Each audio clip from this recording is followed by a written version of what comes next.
Today, I'm going to explain a comedy, drama, and fantasy film called Click. Spoilers ahead. Watch out and take care. Architect Michael Newman sleeps soundly on his couch after working the previous last night. His children, Ben and Sam, sneak downstairs to grab a Twinkie. Michael catches them red-handed, starting their morning off with goofiness and laughter. Michael's wife, Donna, is in the kitchen preparing breakfast. After her father struggles to find the TV remote, Sam finds it in one try. Ben suggests buying a universal remote like the one their neighbors have. Sam then asks her father if he'll ever get the time to finish building their treehouse. Michael promises to finish it as soon as he finishes with his work. Behind the couch is their dog Sundance, having his way with a stuffed toy duck. Before leaving for work, Donna reminds Michael about Ben's swim competition later that day. At an architecture firm, Michael's assistant, Alice, informs Michael of his meeting. Amber, Michael's boss, asks Michael if he wants to design a proposal for a hotel. Despite his plans for the 4th of July, he takes the job as Amber promises to promote him. Michael arrives late at Ben's swimming competition. He tries to cheer Ben up, but Ben is disappointed in himself for finishing last and in his father for being late. Ben's swimming coach, Bill, approaches wearing a Speedo. Bill compliments Ben's swimming skills and hugs him. Michael then gets another phone call, upsetting his wife. Night arrives and Michael's parents, Ted and Trudy, accompany the family. Trudy worries about Michael overworking himself, saying that too much work will kill him. Upon hearing this, Sam asks her father how long he'll live. Michael promises to live till 200 for her. Back at the table, Ted performs a magic trick for his grandchildren. He bites off a piece of a coin and magically spits it back. The children are amazed, asking Ted how he did it, but Ted says a magician never reveals his secrets. Back at home, Donna sits with Michael, who watches a documentary about Asian architecture. Michael talks to her about postponing their camping trip. She's disappointed in how Michael always puts work over family. Michael berates her, saying that he's working hard for them. He then grabs a controller, unaware that it controls the toy helicopter that hits his face. Feeling frustrated, Michael leaves to buy a universal remote. In Bed Bath & Beyond, Michael asks a clerk for a universal remote. The clerk weirdly shifts the conversation into asking Michael to be his friend. Michael then threatens to punch him. He lays down on the bed and sees the door with a "Beyond" sign above it. He walks through a dark hallway where Morty awaits him. Michael asks Morty if he has a universal remote. Seeing that Michael is stressed, Morty invites him to see their state-of-the-art universal remote. Morty and Michael head to the back to retrieve the remote. And Morty says that it's a self-programming device and will work on any device. Morty hands Michael the remote for free, saying that it still isn't in the store system yet. However, he warns Michael that the remote is non-returnable. Next day, Donna's friend Janine talks about her plans to undergo plastic surgery. Michael sits at the breakfast table and compliments Janine's masculine cheekbones. Janine is offended at Michael's insensitivity and starts shouting at him. Michael uses the remote to mute Janine, covering her with a baseball game. In Morty's workshop, Michael confronts him, thinking that he's part of a TV show. Morty tells him that there is no show. In Michael's hand is a universal remote control that controls his universe. Morty asks Michael to press the menu button. Suddenly, they get transported into Michael's life menu. With a press of a button, they relive last Tuesday in Michael's office. They then get transported to the night of Michael's conception. He's horrified at the sight of his parents doing it and quickly changes the channel. Total darkness surrounds them and a light is seen from a hole. On the other side is a doctor. They are inside Trudy and a baby Michael comes out of his mother's womb.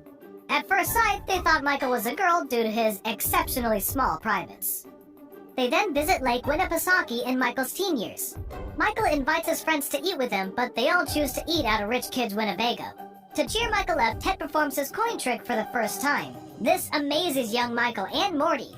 Michael says he knows how it works, but chooses not to ruin it for his father. The two return to the workshop, and Morty advises him to proceed using the device with caution, giving Michael his calling card. At work, Emma reminds Michael of the importance of closing the hotel deal. As Michael leaves, Emma receives a call about the unavailability of his female companion. Michael tells him about Janine, and this excites Emma. Donna is on the phone telling Michael that Ted and Trudy will be coming over for dinner. With the kids screaming and running, his parents visiting, and deadlines coming, Michael feels overwhelmed and presses the skip button. He skips to his family eating dinner. With another press, he's at his office working. In the basement, Michael's parents come down to say goodbye. Donna comes in and asks Michael to watch the kids for a while. Michael refuses, and the argument escalates, forcing Michael to fast forward. Michael is thrilled that he skipped the fight, but the same can't be said for Donna. They kiss and make up, but Donna wants Michael to give her a massage to set the mood. He then fast forwards through the massage and the entire lovemaking process, putting on his best Sundance impression. 3 minutes pass and Donna lays dissatisfied with a sweaty Michael. Before leaving, she reminds Michael of their plans for tomorrow. After a while, Michael calls Morty, but a knock on the door interrupts him. He opens the door to see Morty. During their walk, Morty talks about the autopilot feature. While fast-forwarding or skipping, Michael is present, but his mind isn't. Michael's cold worsens, and he fast-forwards up until he's cured. In his bag, he sees work that he finished on autopilot. Michael becomes trigger-happy, fast-forwarding through his morning routine. Before leaving, his children ask if they can help Michael with his work. Feeling confident in his chances of getting promoted, Michael asks them to draw some building designs. On his way to work, Michael encounters unexpected traffic. To rub salt into the wound, a man blasting tunes drives beside him. Michael mutes the man, who doesn't need music to dance and sing spectacularly. As he fast-forwards on his way to work, Michael slows down time with his remote. He admires the hypnotic recoil of a woman's chest jogging in slow motion. Michael fast-forwards and arrives at the office parking lot. Michael then changes the color of his skin, giving him a perfect tan. Inside, Amber asks Michael for his design proposal. He then compliments Michael on his tan skin. During Amber's presentation, Michael entertains himself by making his boss wide and short. Michael changes the language to Spanish, and he laughs and talks in Spanish as well. The lack of subtitles makes him change back to English. Michael runs up to his family and invites them downstairs. 2 bikes meet the children in the living room, and they scream in joy.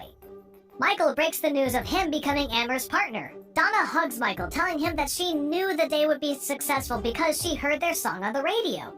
Michael doesn't remember, so he pauses and relives the moment of their first kiss. His young self hands Donna a note, and Donna writes back. Michael then responds with their promise to each other. Donna kisses Michael while their song plays in the background. Michael unpauses and confidently says what their song is. The two share a sentimental moment, and Michael kisses the remote. The following day, Michael brings a new aura with him as he enters Amir's office. However, his mood changes when Amir informs him that he's not promoted. Michael then pauses Amir and slaps him repeatedly. Amir unpauses and shouts in pain. Amir then tells him that he spent time with Janine. Michael's frustration persists and he pauses again and lets out a wet fart in his face, where everyone celebrates Michael's promotion. Amir and Janine got together. Michael assumes they've been dating for a few months, but they've been together for more than a year now. The two then ask about Michael and Donna, as they're known to be having trouble with their marriage. Realizing that he skipped too far, Michael rushes to find out what else he had missed. He finds his new assistant, who informs him that Alice had moved to a different department, and that Alice is now Alan. During marriage counseling, Donna acts cold towards Michael since all he does is work. Michael says that he was on autopilot, but Donna doesn't understand. An alarm disrupts their session, and Michael skips to dinner without touching the remote. Michael reunites with his children, and Donna is weirded out by his sudden change in behavior. A much bigger surprise is Peanut, a new dog in their home. Michael realizes that Sundance had died and starts crying. Donna hugs him, and Michael asks if she still loves him. Donna is hesitant to answer, but Michael assures her that he'll change. The widowed duck now has Peanut to fill the hole that Sundance left. This arouses the couple, but Michael skips through the lovemaking. Donna lays there dissatisfied once again. After a while, Morty appears before Michael, surprising him. Michael tells him that the remote is malfunctioning, saying it keeps skipping on its own. Morty says that it's not a malfunction, but it's a feature. The remote now automatically skips all the things Michael had skipped before. Michael is terrified and tries returning the remote. However, it remains glued to his hand. He then tries smashing it and throwing it away, but the remote keeps reappearing. Morty again reminds him that the remote is non-returnable. Michael wakes up paranoid with fast-forwarding. He refuses to shower or have any interaction with Donna, leaving for work in his bathrobe. To avoid fast-forwarding through traffic, Michael rides a bike to work. He sneaks into his office, avoiding all his coworkers. Unfortunately, his boss awaits him in his office. Amir judges Michael's unprofessionalism, but Michael encourages Amir to remove his shirt to be more laid back. Amir tells Michael that he and Janine want to settle down in Morocco. Amir wants Michael to take his job. Their conversation about a promotion triggers the remote, and he jumps 10 years into the future. With a press of a button, Michael opens up the virtual blinds of his high-tech apartment. A significantly heavier Michael gets out of bed and sees himself in a mirror. He shakes vigorously, slapping his ample bosom. Stuck between his fat is the dreaded remote. Michael arrives at his old home. Inside he sees Ben, who is now also much larger. Michael comments on Ben's weight and he gets offended. Sam, now a young woman, asks Michael to stop yelling. Sam intends to meet up with the boy, but Michael disapproves of her clothing. With Peanut gone, a new dog bears the responsibility of his predecessors.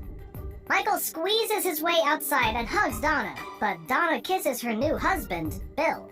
Michael strangles Bill and gets mad at Donna for cheating on him. The argument triggers the remote, but Michael pauses right on time. He looks at the treehouse that was never finished, shouting at the skies for Morty. Since Michael is still young, Morty tells him that he can still win his wife back. Michael kicks Bill in the crotch a few times before unpausing. But before giving his note, the dog pushes him into the wall, and the remote skips again. Michael awakens on a hospital bed seeing Donna. Donna tells him that an operation to cure his terminal illness got rid of his fat. 6 years have passed since Michael hit his head on the wall. Michael's tummy tongue prompts Donna to leave because Bill is waiting for her downstairs. Michael feels emotional as Donna seems to have forgotten their promise. Donna asks Michael to accept that she is no longer his. Amir's architecture firm now belongs to Michael. He's awarded as Architect of the Year, but he is far from happy. Ben calls to his father, and Michael is amazed by how much his son has changed. In Ben's office, Michael sees a picture of Ben and a woman, assuming she's his wife. As Michael compliments the woman's body, he finds out that she is Sam. Michael wants to catch up with his entire family, including their grandparents. Ben feels disappointed and offers his father a drink. He sits Michael down and tells him that Grandpa has passed. The news hits Michael hard and he leaves crying. At a cemetery, Michael presses rewind to see his father's grave. Behind him is Morty, saying that Michael wasn't with his father when he died. So instead, the remote takes him to their last encounter. In Michael's office, Ben presents his design to his father. However, Autopilot Michael isn't interested. Ted enters the room, inviting them to a boys' night out. Michael refuses, so Ted tries to convince him by teaching him the coin trick. Michael snaps at his father, telling him that he's always known the trick. Ted is taken aback by his hurtful words, holding in his tears. As he leaves, Michael pauses the scene and rewinds. He listens to his father saying he loves him over and over again. For what it's worth, Michael says "I love you" back and kisses his father goodbye. Back at the cemetery, Michael places a coin atop Ted's grave. Morty apologizes for taking Michael's father. Michael is confused, but Morty confesses that he is an angel of death. Michael tries to tackle him, but Morty falls through the ground. Feeling terrified, Michael fast-forwards, asking the remote to take him to a happier time. Michael is now on a cruise and asked to go on stage for a speech. He observes his surroundings, deducing that he is at his son's wedding. Michael feels thrilled that he didn't miss it. Among the crowd is Michael's mother. Michael welcomes Ben's wife, and the celebration resumes. Michael kisses Trudy on the cheek. She sees Donna mingling in the crowd and shows her disappointment in Michael for letting Donna go. Donna and Bill thank Michael for taking care of the expenses. Suddenly, Donna and Michael's song starts to play. Donna asks Bill for permission to dance with her ex-husband. Bill doesn't mind as long as Michael returns her to him by midnight. Michael pauses and pulls down Bill's pants, and the guests laugh at his red Speedo. While dancing, Michael asks if Donna is happy with how their lives went. Michael catches a glance at Sam, and he's not used to seeing her all grown up. Sam calls Bill her dad, and Michael suddenly feels a sharp pain in his chest. His children rush to a disoriented Michael, and on stage, Michael sees Morty. At a high-tech medical facility, Sam and Ben visit their father. Ben urges him to get some rest as he has a flight to catch. Michael thinks Ben is going on his honeymoon, but Ben informs him that he had to cancel his honeymoon for work. Michael tries to convince Ben to go on his honeymoon, but the nurse asks Ben to leave. Michael removes all the tubes connecting him and disables a nurse as he tries to chase after his kids. He passes Morty, who warns him that he will die as the machines are the only thing keeping him alive. Michael doesn't listen as he wants nothing more at that moment but to speak to his family. Outside, Michael starts running to his children. He falls to the floor, using his final strength to shout at Ben. Ben sees him and rushes to his side. The rest of the family father around Michael. Michael tells Ben that family comes first, telling him that he should go to his honeymoon. Michael apologizes to Sam for not living as long as he'd promised. He then jokingly flips off Bill, but tells him that he accepts him. Lastly, he tells Donna how sorry he is and gives her a note. She remembers their promise to one another, and Michael receives his peace. Morty approaches him, telling Michael that it's time to go. Michael finds himself waking back up at the Bed Bath & Beyond. The clerk greets him and Michael realizes he's young again. Michael is ecstatic, hugging the clerk and throwing him on the bed. He dances his way to the car and drives off to his parents' house. Michael disrupts his sleeping parents, telling him how much he loves them. Michael then begs Ted for the secret behind the coin trick. Back at home, Michael wakes everyone up. Donna rushes down and gets angry at first, but she soon realizes Michael's changed attitude. Ben comes down and Michael promises to finish the treehouse. Michael then hugs his daughter, thankful that she's still young. And last but not least, Michael opens the door for Sundance's new companion. The bulldog runs in Sundance's direction, but the duck catches its attention. The duck, Sundance, and the new dog are now in a three-way partnership. Donna looks at Michael with sultry eyes and leaves to go get ready. Michael then sees the remote on his desk with a note. Morty has given him a second chance, knowing he'd make the right choice. Michael throws the remote in the trash can, and this time, it doesn't return. Life is short, but Michael made it even shorter. He fast-forwards to his success, not realizing he's failing to be there for his family. By the end, with his time dwindling, Michael realizes that life is about family. Not everyone gets a second chance like Michael. And this time, he'll make sure not to let life pass him by in the blink of an eye, or with the press of a button. Subscribe to watch more videos like this. Turn on notifications. And leave a like, it really helps the channel out. Thank you for watching.